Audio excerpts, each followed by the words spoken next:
Welcome to Floating Leaf Tea Podcast. My name is Shiuwen. And my name is Noah. Hello, Noah. Hello. And today we're going to be drinking a Yeah. couple of Dong Ding teas. I already cannot hide my excitement. I like Dong Ding. So our Dong Ding Traditional A is back on the menu. Yay! Yay. Well, this is like the 5th time that we've drank Dong Ding Traditional on the podcast. I think so. Sorry, we are a little bit biased. I hope you guys don't get sick of Dong Ding. And It's if you guys impossible. get sick of Dong Ding, please come talk to me. And we'll make you not sick of Dong Ding anymore.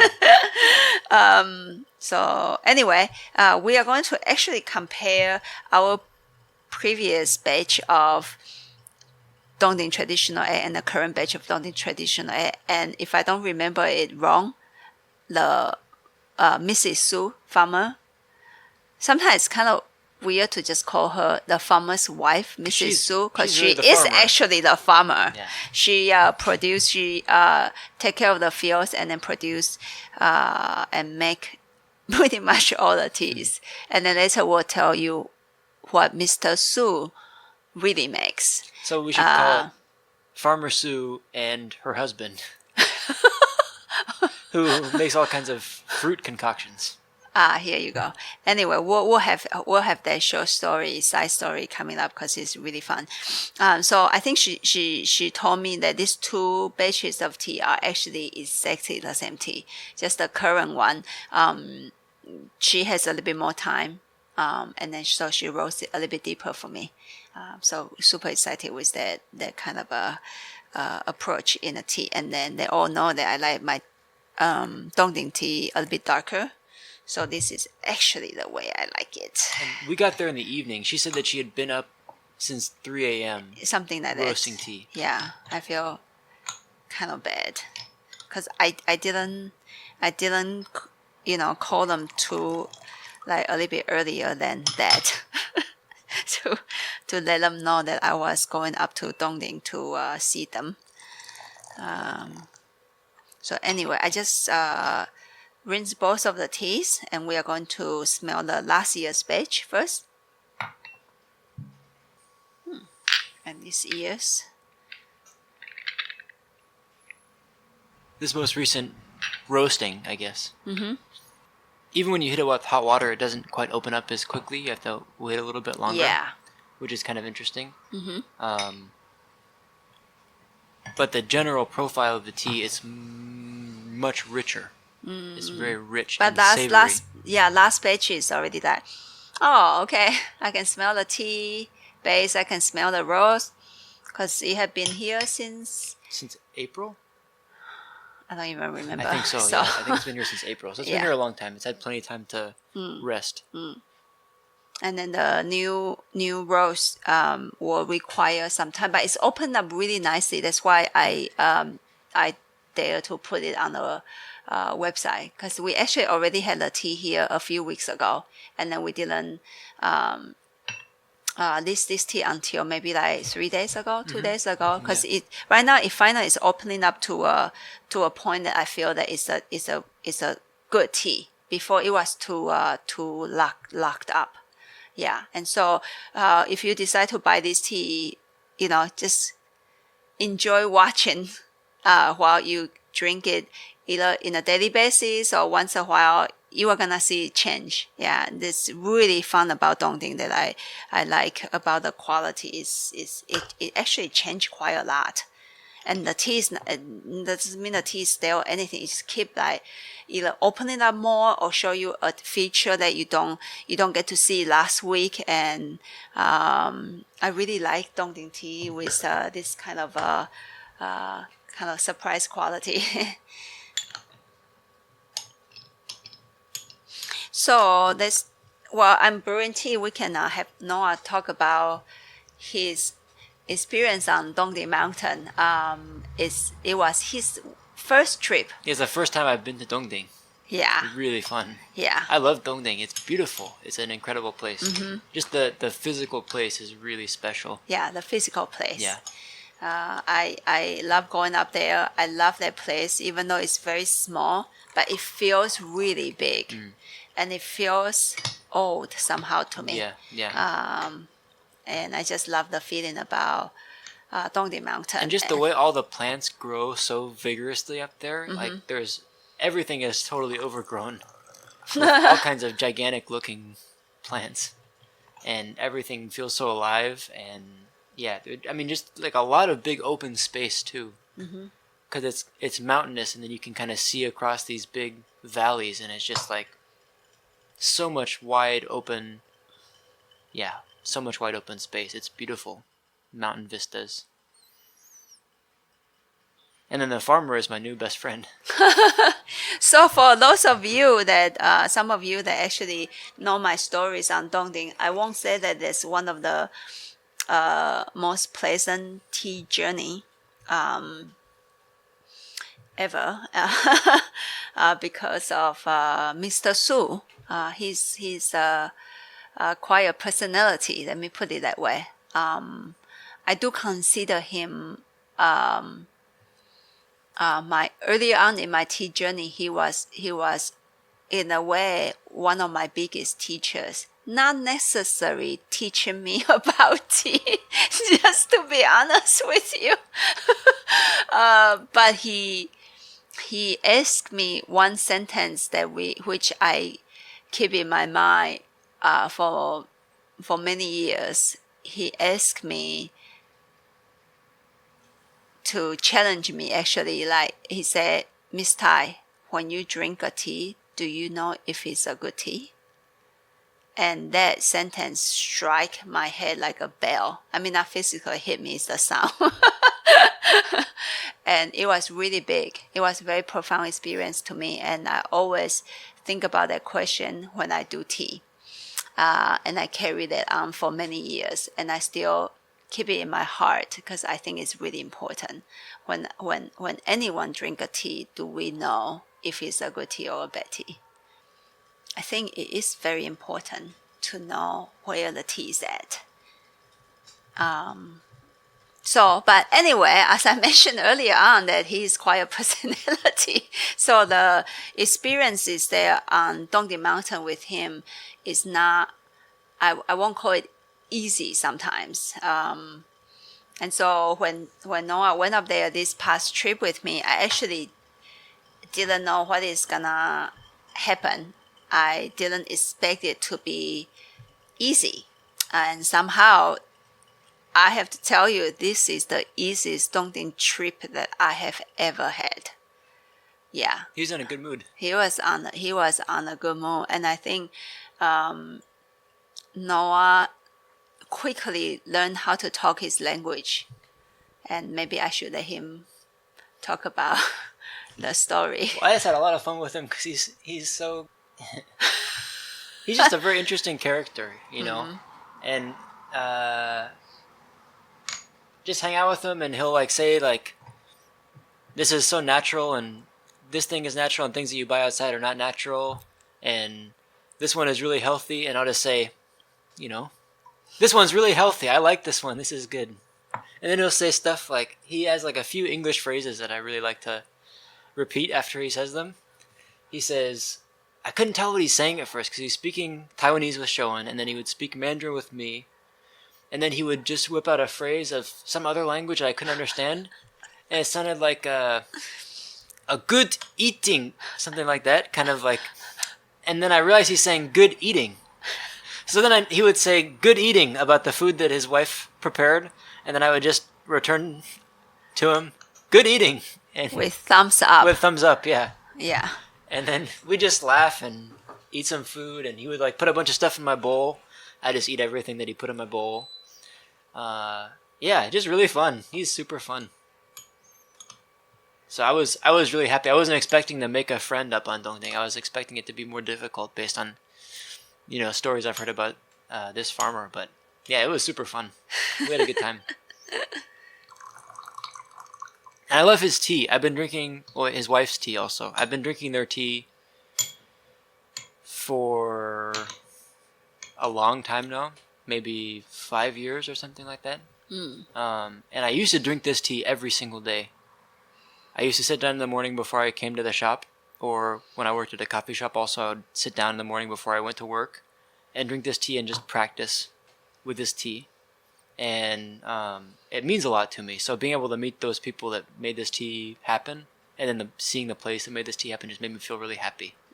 So grateful to have a chance to connect with him. So now let's come back to the comparison a little bit, and then you can go on to tell a second story.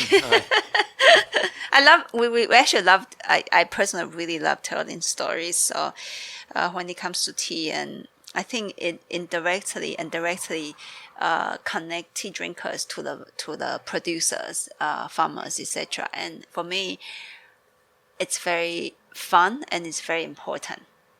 So this I just pour out last roast, I guess, of this Dong Ding traditional A, and it's like a Dong Ding solid tea broth. The roast is still there, and Dong Ding. Yeah. But it feels since I only had a little bit, I keep in a bag, like maybe like half an ounce left in the bag because we took it off from the website, and so I only had a half an ounce. And so right now the tea broth feel not as vibrant. Yeah. But with that small amount of tea, it's almost impossible to keep it like super full and fresh in a way. And then so let's go on to the most recent roast, our new roast of Dong Ding traditional A, just freshly baked from Dong Ding Mountain, to you and see what it feels.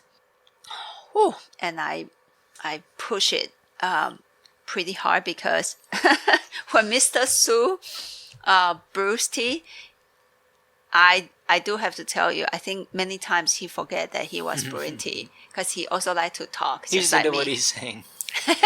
So he would just keep talking, and many times I will have to like gently remind him and say, "Hey, do you think you want to?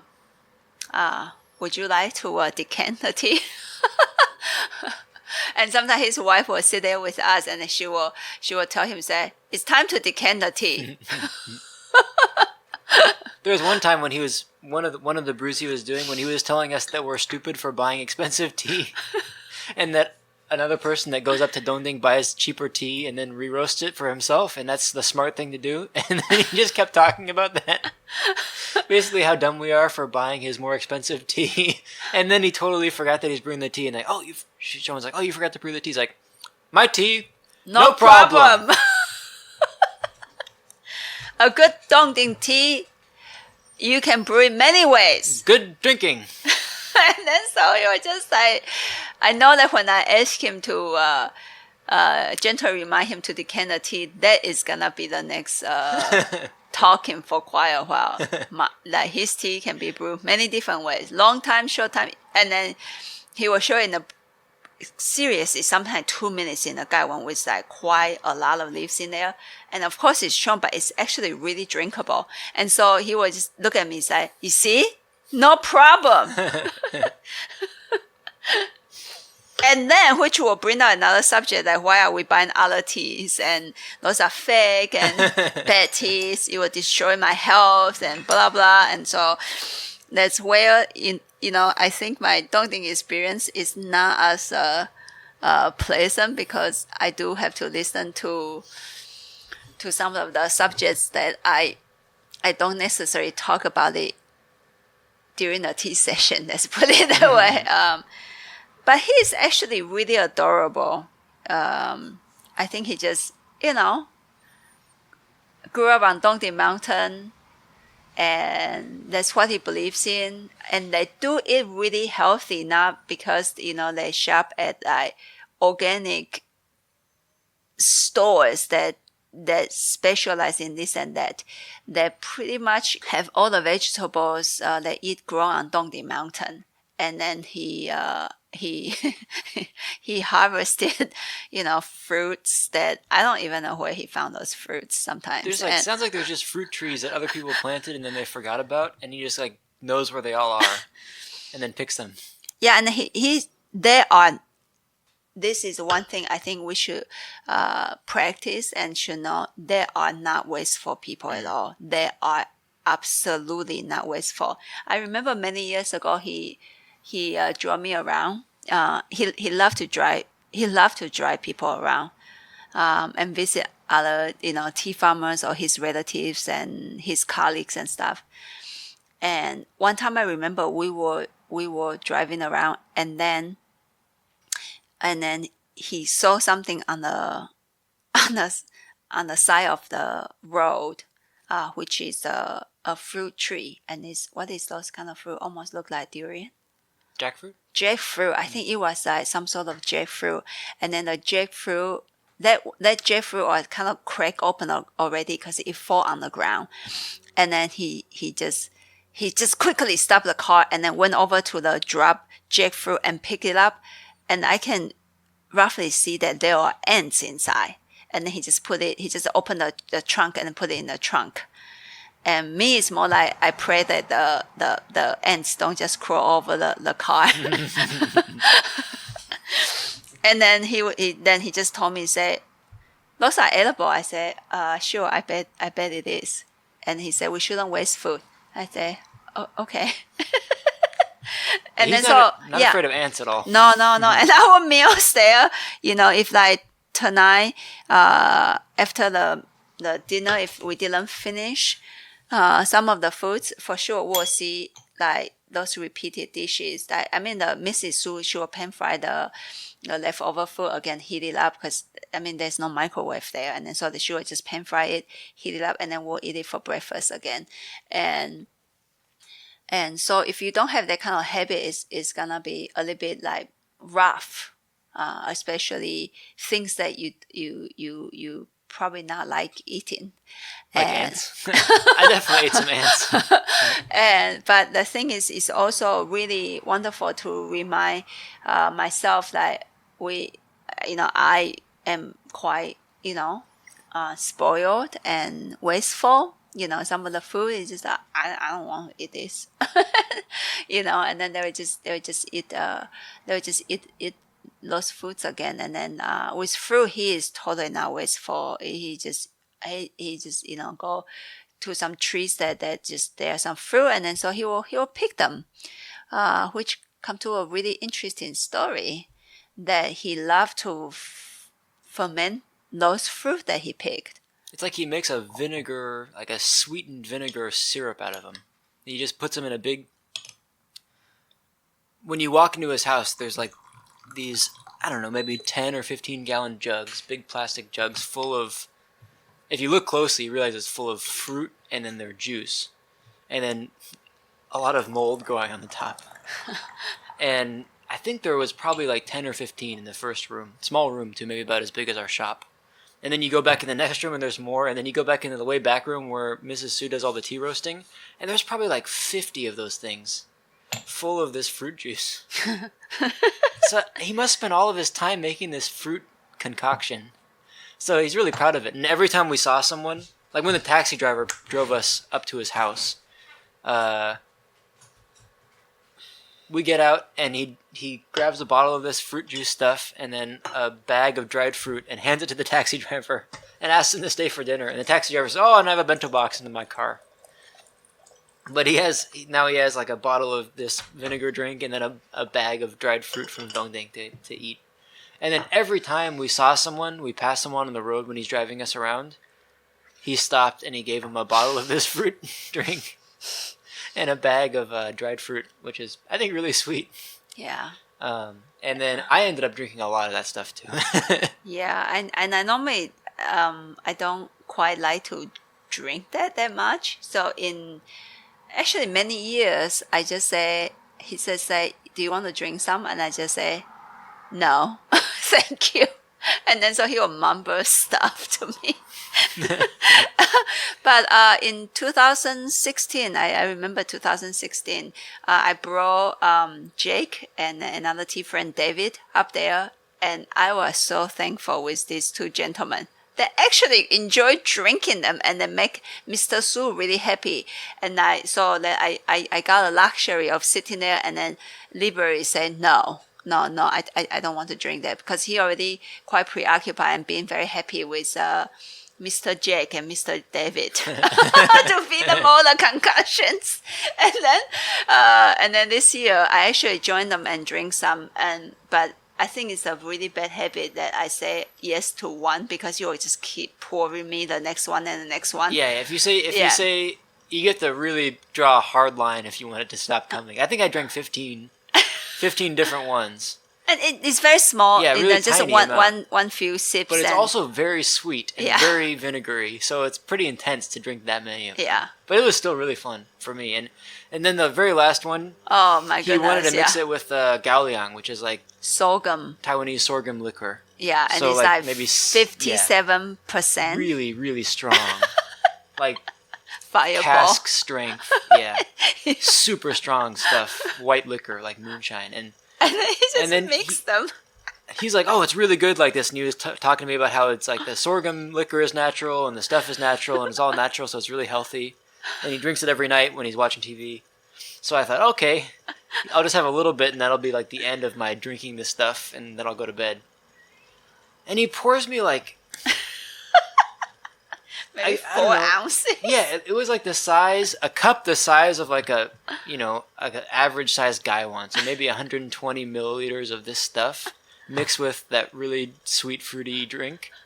And yeah, it was really intense. It was a lot of like moonshine level liquor and a lot of fruity drink, but it was still really fun. I just wasn't expecting to drink that much that night because it was kind of late. But anyway, it was super fun. Yeah. I had a And good then time. when we left, before we left, he was about to send us away with one case of the brew, and I talked him down to it's really hard to carry on a train. We cannot bring that back to America. And he's like, well, tell them it's natural. I said, there's no label on this thing. He kept saying it's not gonna explode the plane. He kept talking about it's not gonna destroy the plane. This thing is not gonna destroy a plane. This thing's not gonna explode a plane. And then he just bursts out laughing. He says, "Tell them it's not gonna explode the plane." I said, "I am not gonna bring up that subject." He thought it was really funny though, and he just kept saying it. Oh my goodness. So overall, I feel like, and I'm really happy to see that he was in a better mood, and the journey was more smooth, and I simply love being on that plateau. Yeah, it's really special. Really beautiful place. Anyway, can we talk about this tea a Yeah, little let's bit? talk about the tea. You guys listen to like 20 minutes of story today. And then that's it, end of the podcast. Thank you. See you next Monday. So anyway, infusion is the third infusion of the previous roast. So you see, it's a bit more, kind of more. It's not like close up, because I won't say that tea is close up. It's actually more open than the new batch. Yeah, but the vibrancy isn't there. The vibrancy is not there. I think it's actually just because it's such a small amount of tea. Yeah. I have like half an ounce put in a bag and now Like vacuum seal and just like worth and zip it up a little bit, and so it's a bit stale. Yeah. And then let's try the more recent one, which we should probably focus on this tea anyway. Yeah. Yeah, because we don't have the previous roast for you to compare. Anyway, to say a little bit of something about the last batch, and it's kind of the same thing that we said before, but it's a little bit lighter roast, so it feels a little bit more on the lighter fruit kind of side. It feels really nice. And then so let's come back to this more recent roast. Yeah, and this one's richer and actually a little bit rounder feeling to me. Yeah. Even though it's not 100% open up yet, it already got that roundness, that fullness of a Dong Ding, and that throw, that a big key feature of Dong Ding is already there, and salivation is really big, so it's a really fun tea. I think what this really showed me is the power of roasting tea.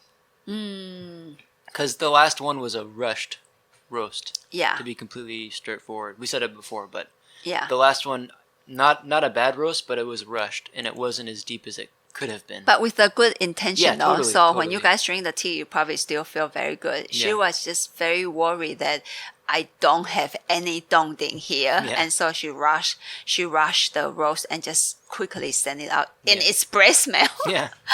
Expensive. But I actually thought it was perfect that it showed up in time for summer, because we got that tea in April. We got 2 teas in April. A stronger one that was roasted second, and this little bit less roasted one that was roasted 1st. And we thought, oh, this really doesn't feel roasted enough. We're going to let it sit. But by the time summer rolled around, we tried it again and thought, oh, it's really, opened up. really nicely Yeah. open now.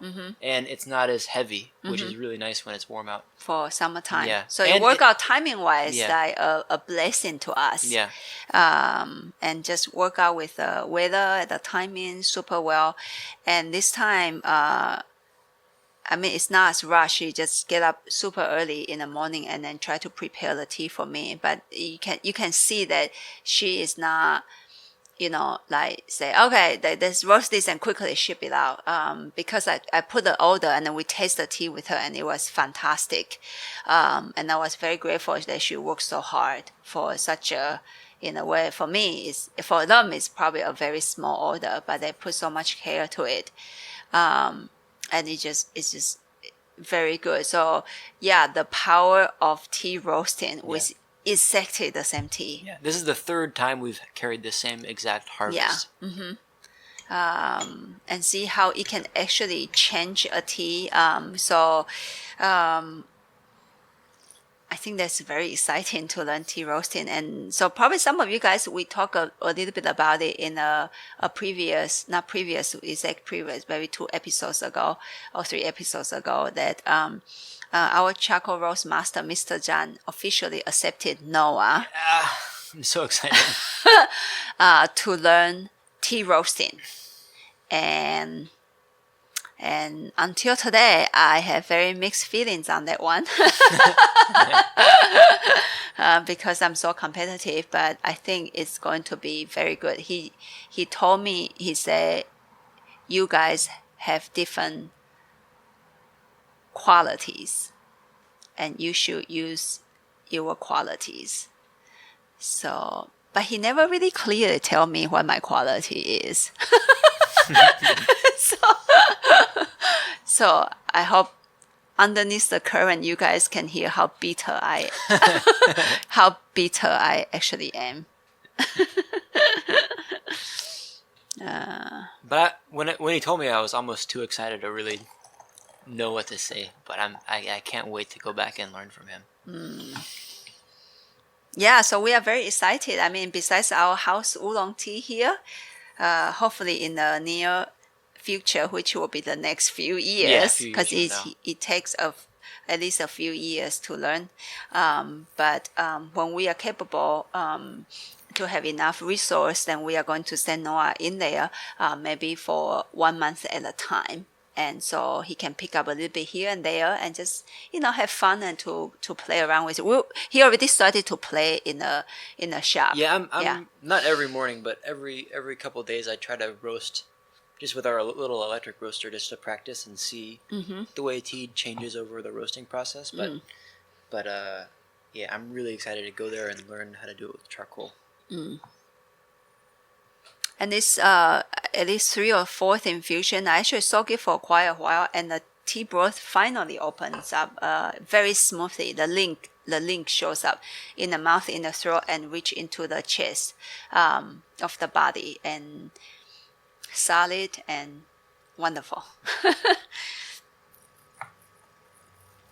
And actually, if it's possible, we would like to also go on to Dong Ding Mountain and learn tea roasting from Mrs. Su. Yeah. Yeah, I mean, different people have different take on, and I believe Mr. Zhang might roughly learn from this couple for a while, and then he went on to learn from actually a legendary Dong Ding farmer who already passed away for maybe a longer period of time. And so I think it is quite good to learn from multiple people. Yeah, from multiple people. I think the farmers look like their roasting is a bit rougher which is it's really good. It's really it's really thick and really solid. And Mr. John just put in a little bit more, even way more intuition and let's say play with the fire a little bit more, since he mostly he actually not mostly he do only charcoal roasted teas, and so he spent I think a long time trying to figure out what fire really is when it comes to tea, and that part is a quite a fascinating. I think it's going to be a quite a precious experience to just just to stand next to him. I'll be so happy. But just to see these two different teas, this same tea roasted two different ways. Mrs. Su, with her own style, is really, really capable with tea roasting. This tea broth, you just have that connection, and then the throat sensation so good. I love drinking a traditionally done Dong Ding tea, and for those of you, if you still that feel a little bit confused that why I'm so big on Dong Ding tea, feel free to reach out to me. I can even walk you through on a phone call and to share with you why I like Dong Ding tea so much. I normally share that in the shop, and then which is a little bit easier to brew the tea for people and to talk a little bit on the features and stuff. For those of you who are out there, seriously, reach out to me. Shoot me an email, so we can arrange a time, and then I can walk you through from a phone call. No problem. And then once in a while we'll do live sessions. So tune in with us on the live session to watch, to just physically watch how other people can possibly brew tea, and that kind of stuff will be also a very helpful point too. So I think I'm going to, not to describe this tea too much, and just to simply put down 3 places I really like about Dong Ding. It's the broth is really solid, and it's not perfect. Dong Ding has a little bit roughness. I don't call Dong Ding refined. There's a roughness that I really enjoy. And then second is that one of the biggest features about Dong Ding. So I guess there are 4 things. I don't even know. Yeah. Well, anyway, another really big one is the throat sensation is huge. So for a new drinker to start to link tea this way, like to start to see a tea can pass the throat, past the mouth area, it will be the traditional Dong Ding. It's so obvious that you can hardly miss it. And so start to drink this kind of teas to start to connect your body. So I call it the mouth area, the throat, and then the chest and the stomach. And then afterwards, of course, there are some other spaces. But just try to link these 4. And then Dong Ding is really the tea that is really obvious on the throat area. I normally call it the tea broth have an angle that will just slide into your throat and make it show a huge presence on the throat, and I found it quite fascinating. And then another thing that I really enjoy about Dong Ding is the huge salivation. Yeah, Dong Ding is a big tea. It's a physical big tea, and I really enjoy the feature of this. So, and I'll brew one last infusion today, and brew it for a very long time, just to share it also with you from the Dong Ding Mr. Su's point of view. No problem. His tea can be brewed for a very long time. Oh, and also he will do something that you might think is really weird. Remember I said that they don't like to waste things. They don't even like to waste their tea. So he said normally when he do tasting with people, maybe, he can go to 5, 7, 6 infusions, but he think the tea is not over yet. And so after, like some clients leave, he will use the brew leaves. If they taste 3 different Dong Dings and maybe a black tea even. And then he will mix those brew leaves in a bigger pot, and he will soak them for quite a while, and he will drink it just like that. And actually, it tastes quite good. He will brew those for us too. He said it's from last night. It's like he just kind of makes cold brew and then he pours it out in a big cup, and that's like just like their table wine of tea. Yeah, Just drink it with dinner or whatever. Because he said tea shouldn't be wasted. And no matter how weird that you think that is to mix so many teas in one brew, I just seriously respect his idea of not waste any ingredients and materials. And then so we'll drink this last infusion. So now in honor of Mr. Su and Mrs. Su, who actually stayed behind the curtain most of the time, and who is such a strong woman and such a strong figure and such a talented farmer, tea farmer, who learned tea farming and processing after she married into the family, and she is fantastic. She is also really wise, hard worker. I have never seen. I mean, I have seen, but she is a hard worker, a hard human, and super talented and super smart. So to her too, to create such a beautiful tea for us. And now since I brewed the second, third infusion so strong, this one mellows out quite a bit, kind of pleasant. And before we leave, since today I'm kind of on the kick of stories, maybe we should close the session up with the final last story, which is really funny, from Noah about seatbelt. Oh. Yeah, I didn't know. I just put on my seatbelt when we were driving around in his car. So he drives like I don't want to say he drives like a madman because he's very conscious of what he's doing, but he's not afraid to take a corner really fast or like weave between two cars that are going opposite ways. And he drives pretty hard. So I just put on my seatbelt as instinct because I grew up in America. That's just what we do. And in Chinese, a seatbelt is called literally safety belt. Mm-hmm. So he looks at me. He says, "Safety belt? You think that's safety? That has nothing to do with safety. Stupid people think that's safe. Stupid people wear a safety belt. You know what? Safety comes from the heart. Safety comes from your intention. And take off your..." And he just made me take off my seatbelt. He didn't want me to wear my seatbelt. So I didn't. I took it off. When it really happened at that moment, it was so funny. And you can really see where the idea comes from. And after you hear this story, I hope it just gives you an idea of who he is a little bit more clearly. And please do not judge him.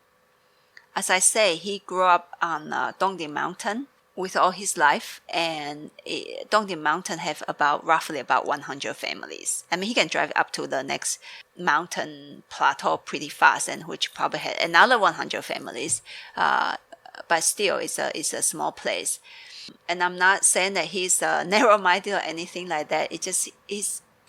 His beliefs come in such a way that it's almost like he's sincere. He's not even like, which I found it really cute that when he said that. And I actually found a very direct reason behind that sentence. And I won't call that stupid or that he's just crazy.